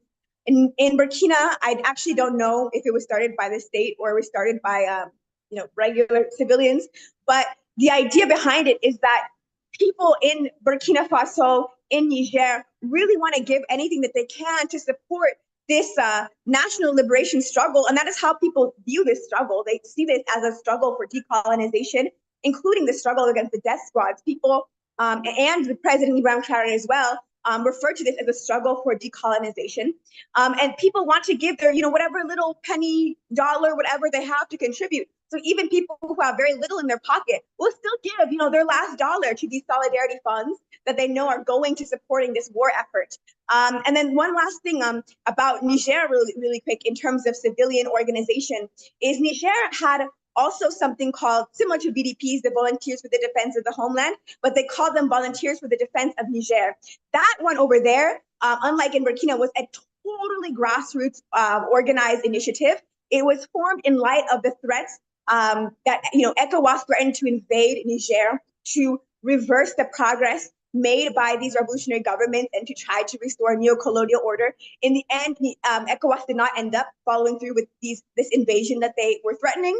But in light of these threats, regular civilians in Niger, I know, you know, some of them, people like you and I who are, you know, part of maybe Pan-African or anti-imperialist political parties, labor unions, other organizations, just, you know, people like, you know, us, basically said, you know, let's meet at, you know, this public plaza if you're interested in becoming some sort of defense force, fighting defense force to defend the country in the midst of these invasion threats. You know, show up at this plaza and we're going to figure out how we can basically form something like the Volunteers for the Defense of the Homeland.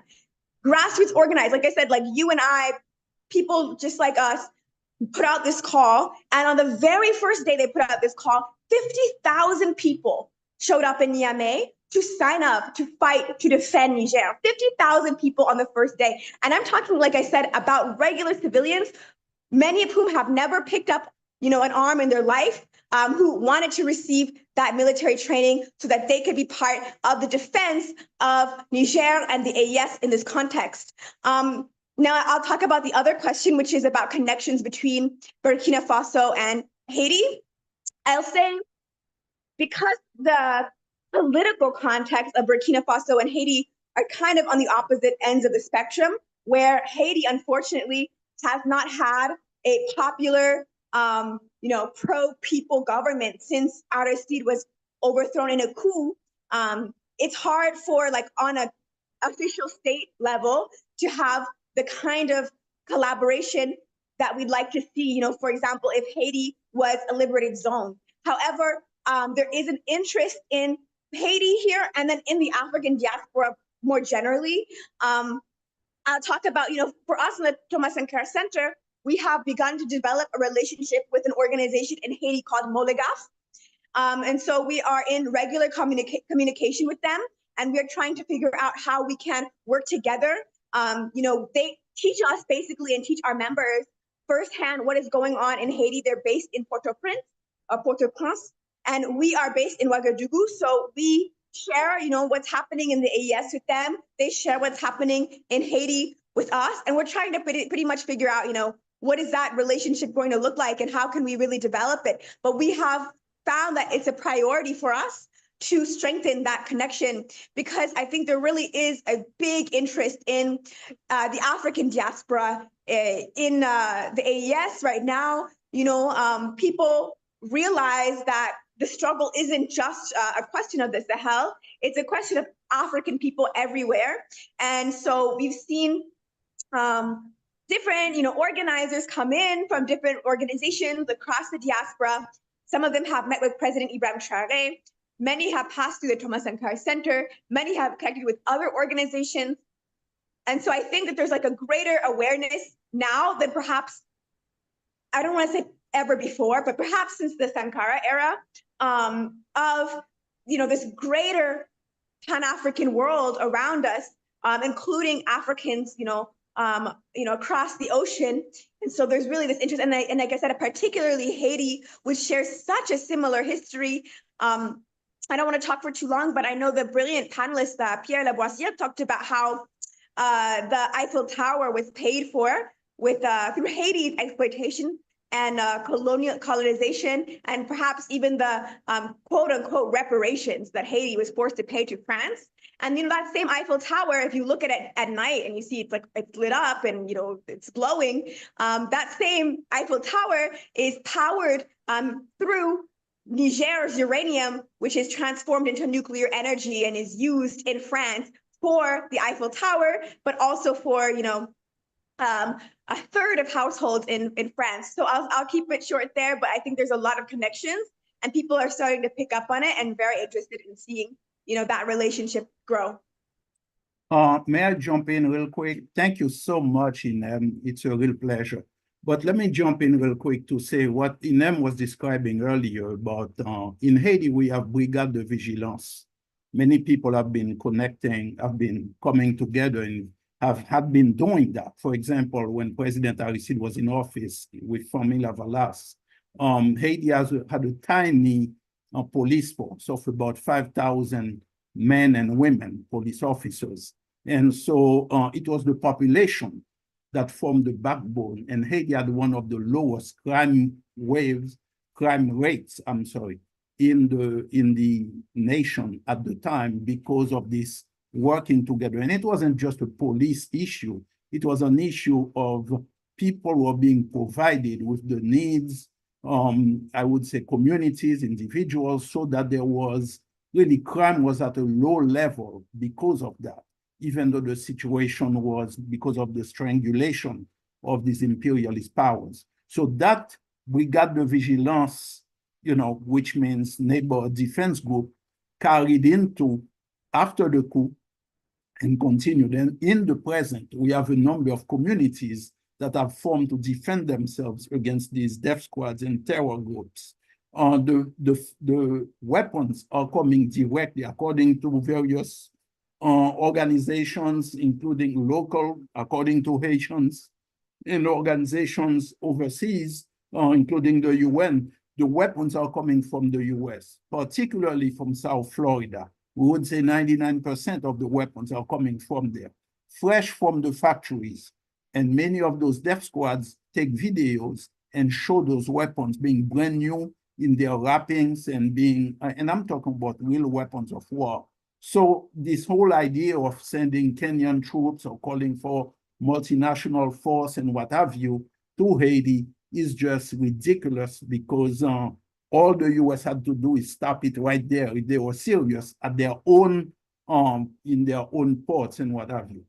Famille Avalas is the national organization that the overwhelming majority of the population supports. And Famille Avalas is the political party. The full name is Famille Avalas Political Organization. It's very similar in a sense to, it's the national organization. And when it was in power, both times, it gave the structures, and it has a record of accomplishment that the people of Haiti to this day believe in. So you have the program called Investir dans l'Humain, investing in people, which is the program of Famille Avalas. Based on the needs of people, people put that program together. Our website, thank you for showing it, is HaitiSolidarity.net, Haiti Action Committee, HaitiSolidarity.net. Part of our work, and I want to link that to what somebody had said, how can people, African people and people in general who want to be in solidarity with Haiti, we have an organization that provides funds for the grassroots movements in Haiti, for women's cooperatives, for the University of the Aristide Foundation, and it's Haiti Emergency Relief Fund, HaitiEmergencyRelief.org. And this organization has helped with the work that people are doing, have been doing in the communities, work such as mobile clinics, community schools, community clinics. I mentioned farming cooperatives, and a number of other things, youth organizations that are engaged in learning about the situation and mobilizing the population. So funds will go directly there. And basically, Famille Lavalas political organization represents the majority of the Haitian population. At this time, there is a government, a transition government. That transition government, it was, without going into too many details, but it's important for people to understand. It's been a process by the people of Haiti ever since the coup. People have been fighting to reverse the coup and to restore Haitian sovereignty and self-determination under the leadership of Famille Lavalas political organization. In 2018, the people launched, under Famille Lavalas, they launched an initiative called, for short, Salut Public, which means a government of public safety. And this is what the people have pushed for. And what it called for is to counter this neo-colonialist regime. It made an appeal to all the forces of the nation that are serious to turn the situation around and to form a government of public safety with honest, competent people who would take over the various ministries and start responding to the needs of the population. So many people flocked to that idea throughout the country. Several organizations came together. Unfortunately, the US stepped in 2021 when there was a good an accord that was signed and actually infiltrated in the leadership of these agents, its own agents, so that derailed that movement. But to this day, the people are continuing with the Salut Public to implement it. At this time, in the transition government, the people of Haiti, Famille Lavalas is represented in the transition government. And they are there basically because the people of Haiti want Famille Lavalas there to carry the struggle into this transition government as an opposition to the agents of imperialism who are there in the majority to take it over. And the people of Haiti said, we have to be present in every arena of struggle, be it in the streets, be it around a negotiating table. We have to be there and carry this out. I know, time. So I'll stop right there. So please, HaitiSolidarity.net and Haiti Emergency Relief Fund. Thank you so much. A huge thank you to everybody who was able to come and participate and ask questions. So sorry we didn't get to all of the questions. This just wasn't a webinar, right? It was also a call to join the party and other organizations working for people. There was slides presented for the AAPRP with our website, the Haiti Action Committee website, which is HaitiSolidarity.net. And then, of course, if you have the means to be able to donate to raise funds for Haiti via the Haiti Emergency Relief Fund, that would be wonderful. And also, we can't forget about what our comrades are doing in the AES and donating to Burkina Books so we can get another library. But this is also the website for the AAPRP. And if you're interested in joining, we do have the information on the website to fill out. But that's all we have for today. Solidarity forever. Thank you all so much for coming. Forward ever, backwards never. And of course, we will win. Thank you.